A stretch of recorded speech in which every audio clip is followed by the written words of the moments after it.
ये तो हो गया अंग प्रविष्ट का वर्णन जो अभी उपलब्ध नहीं, और इनके आधार पर मंद बुद्धि शिष्यों को समझाने के लिए आचार्यों ने जो करुणा करके अंग बाह्य की रचना की है वो कितना है, तो बोलते हैं उससे एक भी घड़ा नहीं भर सकता, इतना है, यानी सबसे छोटा घड़ा भी नहीं भर सकता, इतना केवल अंग बाह्य है।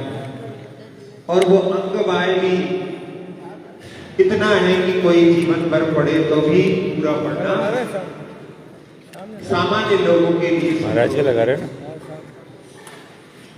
ये सीधा क्यों पहले तो सुन सुन करके शुद्ध का जो अर्थ ऐसे सुन सुन करके ही सब आगम को समझ लेते हाँ हो रहा है। लेकिन बाद में जब बुद्धि धीरे धीरे कम होने लगी, स्मरण शक्ति क्षीण होने लगी, तब शुद्ध के निबंध की शुद्ध की रचना की बात आई। कहते हैं जब भद्रबाहु स्वामी दक्षिण की ओर गए थे और श्रवण बेलगुला में वो ठहर गए, और विशाखाचार्य आचार्य के नेतृत्व में और दक्षिण में यानी तमिलनाडु में बस बहुत सारे साधु वहां पर पहुंचे। जब सुकाल लौटा तो उन्होंने मध्य भारत में आने के लिए कहा, और वहां के जो राजा महाराज से प्रभावित होकर के बड़े धर्म की गंगा में स्नापित हो रहे थे, उनको लगा कि जब यहां से साधु चले जाएंगे तो फिर हम लोग क्या करेंगे। उन्होंने निषेध किया कि नहीं महाराज जी आप नहीं रहिए। महाराज ने कि अपने भद्रबाहु गुरु के भी दर्शन करना है, ऐसे राजा की बात ना मानते हुए जब विहार किया, और उन्होंने उस समय में 12,000 साधु थे, तो उन्होंने सबने गुरु ने आदेश दिया कि एक एक ताड़पत्र पर एक एक राजा के लिए कुछ उपदेश दे करके सब लोग जाएंगे, और एक ग्रंथ का निर्माण वहां पर हो जाएगा। जब राजा आया साधुओं का बिहार का उसने सुना तो उसको अच्छा नहीं लगा। कई बार कसायों की परिणति ऐसी हो जाती है, उसने क्रोध में सारे जो ताड़पत्र थे वहीं पास में एक नदी थी उसमें फेंक दी। नदी में बहने लगे, लेकिन कई नदियों में ऐसा भी होता है कि बहाव बदल भी जाता है। बिहार में एक नदी है, कहते हैं हर साल जो है अपने दिशा को परिवर्तित कर लेती है। तो उसमें से कुछ पत्र जो है नदी के बहाव के कारण वापस आ गए, और उस समय में राजा को पश्चाताप हुआ, उसने उनको इकट्ठा किया तो उसमें 400 पत्र केवल बचे 12,000 में से। और उससे कहते हैं तमिल भाषा का जो है पहला ग्रंथ वहां पर नालदियार, उसकी जो है रचना हुई। जो चले गए सो चले गए। शुद्ध का तो मंदिर का तो आप निर्माण पुनः कर सकते हैं, लेकिन जो शुद्ध नष्ट हो गया उसको जो है पुनः प्राप्त करना, एक पत्र भी जो है चला गया तो एक पत्र की पूर्ति नहीं हो सकती। बाद में परंपरा में वैसे देखा जाए तो इसमें नीति परक ही वर्णन है, इसलिए कहा जाए कि शुद्ध से सीधा संबंध नहीं है। और जहां शुद्ध से संबंध होता है वहां पर 2 धाराएं चलती हैं। एक धारा है गुणधर महाराज की, जो कषाय पावक ग्रंथ के रूप में प्राप्त हुई, और दूसरी जो थरसेनाचार्य महाराज के द्वारा भूतबली पुष्पदत्त को प्राप्त हुई, वो षट्कंडागम की धारा। दोनों ग्रंथों के बारे में जहां पर भाषाविद विचार करते हैं तो प्राकृत भाषा में भी परिवर्तन समय के साथ में धीरे धीरे होता रहा। इसलिए विद्वानों का बहुमत है कि जो कषाय पाहुड़ की भाषा है वो प्राचीन है, लगभग 100 वर्ष प्राचीन जो है उसको वहां पर द्योतित करते हैं। इन ग्रंथों का पहले वहां पर कई आचार्यों ने इसके ऊपर टीकाएं लिखी। आचार्य कुंद महाराज ने भी सटखंडागम के 3 जो खंड हैं उनके ऊपर परिक्रम नाम की भी एक टीका लिखी थी। आचार्य वीरसेन स्वामी ने जब इसके ऊपर टीका लिखी तब उन्होंने सारी पूर्व की टीकाओं को उसमें समाहित कर लिया और उसके बाद में उसी का प्रश्न प्रारंभ हो गया। बाकी पूर्व की सब टीकाएं गौण जैसी हो गई। आचार्य वीरसेन स्वामी ने अपने जीवन में 60,000 श्लोक प्रमाण धवला की रचना की और कषाय पाहुड़ जो दूसरी धारा है उसके ऊपर भी उन्होंने टीका लिख करके उसको केवल वो 20,000 श्लोक प्रमाण लिख पाए थे और उनके आयु का अंत आ गया। फिर उनके शिष्य जिनसेन स्वामी ने 40,000 श्लोक प्रमाण बाद की रचना उन्होंने की और जिनसेन स्वामी ने आदिनाथ भगवान के जीवन का वर्णन इतने विस्तार से किया। आदि पुराण की उन्होंने रचना की जिसको महापुराण भी कहते हैं। उसमें आदिनाथ भगवान का जितना विस्तार से वर्णन है, यदि वैसा वर्णन को 24 तीर्थंकर का करते तो जैन दर्शन के पास में एक बहुत ही अमूल्य निधि हुई, लेकिन वो अपना कार्य पूरा नहीं कर पाए। उनकी भी आयु का अंत निकट आ गया था। उसमें बहुत सारी श्रावक की क्रियाओं का भी वर्णन है जिनका अपने जहां पर गृहस्थ जीवन में भी लोग पारायण करते हैं, कर सकते हैं, करना चाहिए। एक क्रिया के बारे में मैंने पढ़ा कि जब शिशु का जन्म होता है, 8-10 दिन का हो जाता है, उसको खुले आकाश में ले जा करके उसको आकाश दिखलाना चाहिए रात्रि के समय, जहां सारे चांद तारे खिले हुए हैं, पूरा खुला आकाश इतना विस्तृत जो है वो पहली बार घर के अंदर है, घर में तो सीमित है। जब वो बाहर निकलता है उस समय में आचार्य जिनसेन स्वामी ने कहा कि उस समय में उस शिशु के लिए कि अनंत दर्शी भव, इस जो है मंत्र का पाठ करना चाहिए।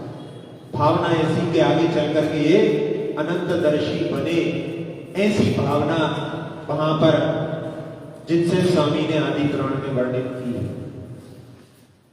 जब उनकी आयु का अंत निकट था और उनके केवल आदिनाथ भगवान की ही वर्णन उन्होंने कर पाए थे और उन्होंने शिष्य का कौन हमारे कार्य को आगे संपन्न करेगा, उन्होंने उसकी परीक्षा के लिए 2 शिष्यों को एक वाक्य दिया कि सामने एक सूखा वृक्ष है, इसकी जो है कविता के माध्यम से वर्णन करो। तो एक शिष्य ने कहा शुष्कम काष्ठम तिष्ठति अग्रे, शुष्कम काष्ठम तिष्ठति अग्रे। और एक शिष्य ने कहा नीरस तरुरी बिलसति पुरतः, नीरस तरुरी बिलसति पुरतः। और आचार्य जिनसेन स्वामी ने जिन्होंने दूसरी रचना की थी ऐसे गुणभद्र स्वामी को कि आगे तुमको बाकी 23 तीर्थंकरों के चरित्र का वर्णन करना है, उनको वहां पर चयनित किया। और आचार्य गुणभद्र स्वामी ने उत्तर पुराण की रचना की। वैसी रचना तो नहीं है जैसी जिनसेन स्वामी की है, लेकिन उन्होंने 23 तीर्थंकरों का वर्णन बहुत अच्छी तरह से किया। तो ये परंपरा कि जो काम आचार्य नहीं कर पाए उनके शिष्यों ने किया, इस प्रकार से ये परंपरा चलते चलते और भी बहुत सारे आचार्य हुए हैं। आचार्य वीरसेन स्वामी ने जो कषाय पाहुड़ की जय धवला टीका लिखी है, उसके पहले उसमें यति वृषभ आचार्य ने उसके ऊपर चूर्णी सूत्र लिखे थे। उनके आधार पर फिर उन्होंने वो टीका की थी। तो ये एक दूसरे आचार्यों का जो कार्य है, इस प्रकार से चलते चलते उसमें कई ऐसे भी विद्वान हुए हैं, जैसे कि एक जिनेंद्र वर्णी जी हुए, जिन्होंने जितने ज्ञात शास्त्र हैं उनका अध्ययन करके एक जैनेन्द्र सिद्धांत कोश की रचना की। 4 भाग में पूरे पारिभाषिक शब्द पूरे आगम में जो भी हैं, जिनके बारे में कई बार समझ में नहीं आता, लेकिन उस जैनेन्द्र सिद्धांत कोश के माध्यम से उसका अपन निराकरण कर सकते हैं। जिनेंद्र वर्णी जी के बारे में भी आप लोगों ने सुना होगा कि वो जिनेंद्र वर्णी जी पहले जब अपने घर में थे तो धर्म से बिल्कुल भी रुचि नहीं थी। उनके पिताजी जहां पर वकील थे पानीपत में, धर्म सभा में वो प्रवचन करते थे, उपदेश देते थे। पर्युषण के समय में उनसे लोगों ने कहा, घर वालों ने, कि भैया कम से कम पर्युषण में तो मंदिर जाया करो।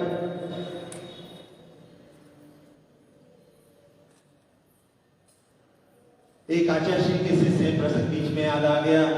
मुनि श्री अभय सागर जी जो निर्बंध निर्यापक समाधि बन चुके हैं। अभय सागर जी बहुत ही, देखा जाए तो कंप्यूटर माइंड है उनका, सब कुछ उनके लिए स्मृत रहता है और बहुत सारे कार्य जो कि शासन संबंधी हैं उसको भी करवाने में वो बड़ी ही तत्पर रहते हैं। नैनागिर में उनकी मां आचार्य जी के संग के लिए वहां पर आहार दान करने की भावना से उनको पर्युषण के समय में लेकर के आई थी, और वो पर्युषण की एक रात्रि में वहां पर 2-3 दिन हुए थे और रात में भोजन मांगने लगे। सागर में पढ़ते थे, बाहर पढ़ते थे, तो कोई ज्यादा धर्म के प्रति ऐसा नहीं था। तो उनकी मां ने कहा कि भैया पर्युषण में तो धर्म करना चाहिए, रात में नहीं खाना चाहिए, तुम धर्म क्यों नहीं करते हो? तो उन्होंने कहा कि हम धर्म करेंगे तो तुम रोगी। तो उन्होंने कहा कि तुम धर्म करोगे तो हम तो खुश होंगे, काय को रोएंगे? और ऐसा उनका भाव परिवर्तित हुआ कि इन्होंने उत्तम संयम के दिन आचार्य जी के पास जाकर के ब्रह्मचर्य व्रत के लिए निवेदन कर दिया। और आचार्य जी ने कहा कि 2 चीजें पूर्ण करना पड़ेगी, एक तो केशलोच करना पड़ेगा और एक माता पिता को लाकर के उनकी सहमति। तो उन्होंने कहा कि माता पिता की सहमति तो इस पंचम काल में मेरी समझ से कोई नहीं कहेगा कि हाँ मैं बच्चे को ले जाओ। दूसरी शर्त जरूर हम आपकी पूर्ण कर सकते हैं, केशलोच। और आचार्य जी के सामने आचार्य जी ने बोला और वो अपना केशलोच करना प्रारंभ कर दिया। कहां व्रतों में कुछ दिनों में ऐसा परिवर्तन भी माता के वाक्यों के माध्यम से भी हो सकता है। तो जिनवाणी माता के वाक्यों से भी क्या जीवन में परिवर्तन नहीं आ जाता? तो उन जिनेंद्र वर्णी जो कि अभी वर्णी नहीं है, घर में रहते हैं, और कहा कि पर्युषण में जाकर के दर्शन करके आओ। और जब दर्शन करने गए तो उस समय में वहां पर उनके पिता का उद्बोधन चल रहा था, उसके प्रति उनकी कोई रुचि नहीं थी। बाहर निकलना चाहते थे, लेकिन इतने में ही बरसात होने लगी। अब मजबूरी में जो है उनको पिता के वाक्यों को, जहां पर खड़े हुए बाहर निकलने की राह देख रहे हैं और उधर पे जो है शब्द भी आ रहे हैं, बरसात भी हो रही है, और उनमें कुछ वाक्यों को सुनकर के उनका जीवन परिवर्तित हो गया। और उसमें उन्होंने पूरी तरह से उसमें समर्पित हो गए। उसी बीच में उनके लिए शरीर में ऐसी व्याधि हो गई, टीबी हो गया। उस समय में टीबी का कोई इलाज नहीं था। ऐसे टीबी हो जाने वालों को सैनिटोरियम में रखा जाता था, जहां सबसे दूर, जैसे कि कोरोना के समय में अलग से रखते हैं, वैसी स्थिति उस समय में थी। और उनको महाराष्ट्र के मिरज स्थान पर रखा गया, जहां पर 4 लोग थे। उसमें 2 जैन थे और 2 अजैन थे, और डॉक्टर सारे अंग्रेज थे। उन्होंने कहा कि इस बीमारी में जो दवाई चलती है उसमें मांसाहार लेना पड़ता है। उन्होंने मना कर दिया कि हम लोग तो दोनों जैन शाकाहारी हैं, नहीं लेंगे। वो बार बार लगे रहे। तो एक दिन बर्नी जी ने कहा कि ऐसा करो, आप एक कागज पे लिख दो कि यदि मांसाहार को स्वीकार किया जाएगा तो फिर कभी मृत्यु नहीं होगी। अरे कल ये कभी मृत्यु नहीं होगी ऐसा कौन कह सकता है? अरे कल जब मरना ही है तो फिर क्यों जो है पाप करके मरे। डॉक्टर कहने लगा कि आप यदि नहीं लोगे ना तो हम आपको जो है दवाई के रूप में किसी तरह से दे देंगे। तो बर्नी जी ने कहा कि अब हम आपसे दवाई भी स्वीकार नहीं करेंगे। आप तो दवाई लिख के दो, कौन सी दवाई है, हम मंगा लेंगे अपनी दवाई, हम आपसे अब दवाई नहीं लेंगे।